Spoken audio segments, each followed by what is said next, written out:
been a long time coming, but Jaguar has launched its first ever SUV. And here it is, the Jaguar F-pace. On paper, it's a rival for the BMW X3 and the Audi Q5, but does the new Jaguar also tread on the toes of the Range Rover Evoque and the Land Rover Discovery Sport? To some extent, yes, but JLR's SUVs are different enough to appeal to drivers with different priorities. In the case of the Jaguar, the emphasis is on performance and driver appeal.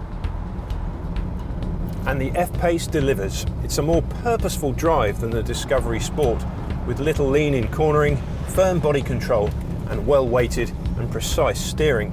Perhaps the Porsche Macan is that bit more agile, but there's not that much in it. We've been driving the 3-litre diesel all-wheel drive automatic. With 300 horsepower, it's very rapid indeed, but you won't be surprised to learn it's not the most tax-efficient choice, with carbon dioxide emissions of 159 grams a kilometre. There's also a 3-litre petrol engine, but that's unlikely to appeal to business users. The 2-litre 180 horsepower diesel is a more fleet-friendly choice, with emissions of 129 grams a kilometre if you opt for the rear-wheel drive manual model. Go for 4-wheel drive and emissions increase by 5 grams a kilometre, and increase by the same amount if you choose an automatic gearbox rather than a manual. This engine can be a little too vocal in the XE Compact Executive, but Jaguar has better subdued engine noise in the F-pace, keeping the cabin quiet at speed.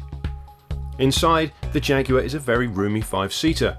The driving position is low to the floor with legs outstretched rather than a more conventional upright SUV position.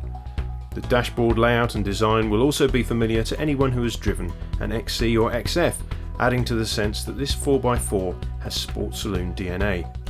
However, the standard 8-inch touchscreen is dated in appearance and operation. The optional In-Control Touch Pro system is better, if rather pricey.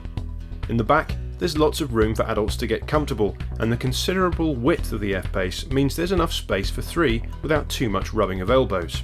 The advantage of having 5 seats rather than 7 is that there's room for an enormous boot. Anyone swapping an old XF Sport Brake for an F-pace will find there's more room in the SUV.